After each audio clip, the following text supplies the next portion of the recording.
Because all that's out there, it seems, are complacent, happy-clappy groups who will do anything to get you off methadone or Subutex, and God forbid if you say you're a happy functioning recreational user, because they'll tell you that doesn't exist and that you're deluded.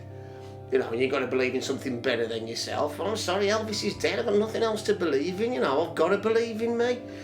And if I can't do it, who's gonna? So when I got involved in user activism, it was about 1998 when I was working as a detached youth worker with drug and alcohol speciality in Warsaw.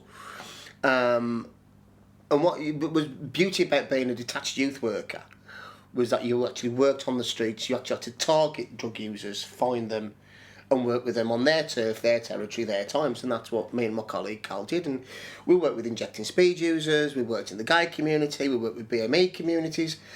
And what we were able to do was identify the issues that were affecting various drug using communities, but that weren't being addressed strategically. We had a really good DAT that took these issues on board, worked with us, put services in place, and then fortunately a couple of years later in 2001, I actually got the job as DAT coordinator, and we worked from a very public health based agenda. Pardon me. We worked from a very public health based agenda with harm reduction as a clear focus. Within the first 2 months of getting the job, got citric acid sachets into needle exchange packs and ended up being a model of best practice throughout the country. We did research with injecting drug users, by injecting drug users.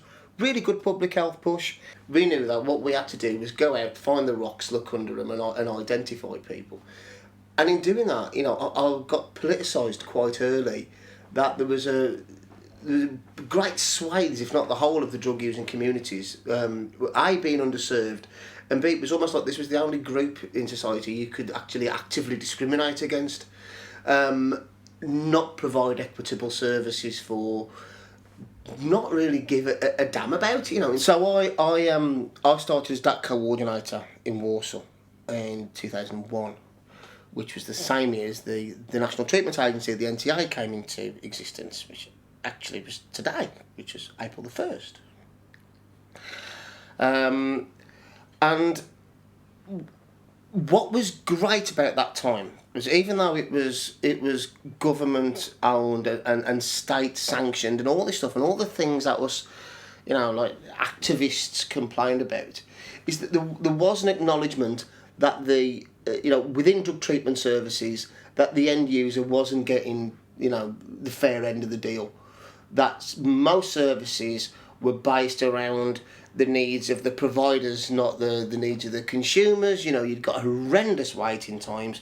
You've got ceiling doses on methadone. You've got this massive rise in BBVs, particularly sort of Hep C, and the information wasn't getting out there, despite the work of HIT, despite the work of Lifeline, despite the work of UCRA.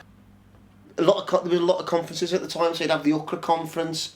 You'd have the National Drug Treatment Conference, which the Methadone Alliance sort of initiated.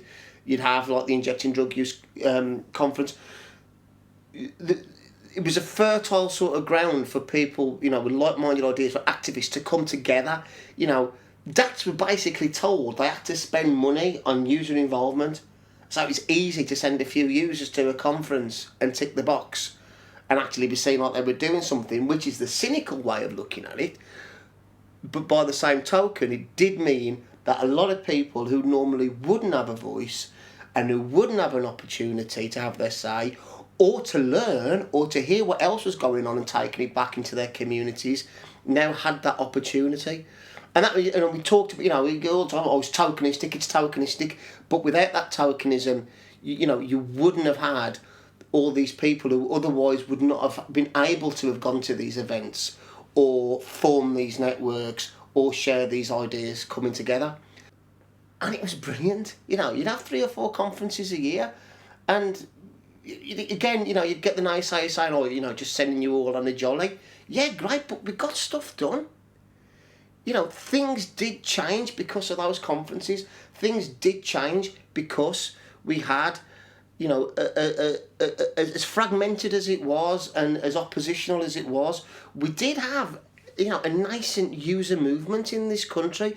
We had networks because you had the National Treatment Agency and you had the national, regional, and local levels to get involved. It did mean that there were networks where we could come together and share ideas and do stuff, and it was, it was great. You felt like you were part of a political movement. You felt like you were actually doing stuff. You saw stuff happen. When I left the the Methadone Alliance, sorry, when I left the alliance in 2010, effectively that was the end of my user activism, because I got disillusioned, because I could see a sea change, because I could, you could sense things were changing, funding was getting cut. Pardon me, you got a lot of public health cuts, you got a political change with the government, you got people sort of saying that the NTA hadn't worked because you got all these people parked on methadone maintenance treatment and they weren't coming off drugs. Well, sorry, coming off drugs wasn't the idea of maintenance, the clue's in the title. And it just felt like we were fighting a losing battle. So I dropped out of the scene completely, and stayed away from drugs work. But kept a social network with a lot of people I'd met through those years. And the National User Conference that the Alliance set up with DDN was a way for me to sort of keep that social network going. What I'm seeing now, in the last couple of years really, but I really noticed it at the last conference, it had nothing to do with the conference itself or the organisers or the speakers, but the actual mood of the event, the actual drive for why people were going, it just seems lost. It wasn't a user conference.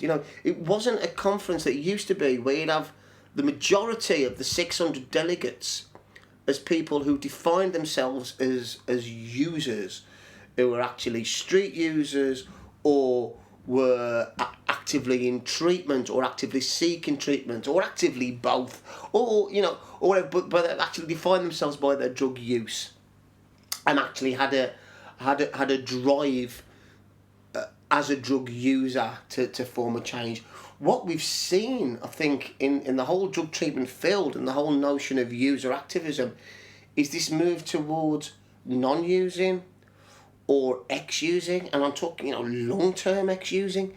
So what you seem to have now is a field, a political field, populated by people who aren't what they're fighting for, and it's like that. It's become a groundswell of people who define themselves by what they're not, rather than what they are. So it's like, I haven't touched drugs for 20 years, but I'm speaking at a user conference. I don't know where the activism is coming from, and that worries me. There is very little activity. We seem to become complacent.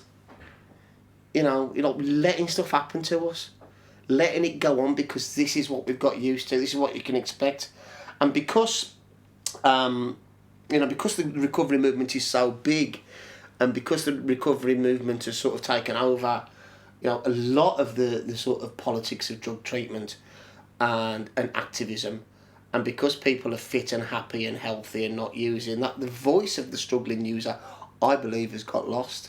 And it worries me about who's going to stand up, come forward and fight for the next generation who will be suffering like the generation that we came from suffered, and that we have to stand up and support.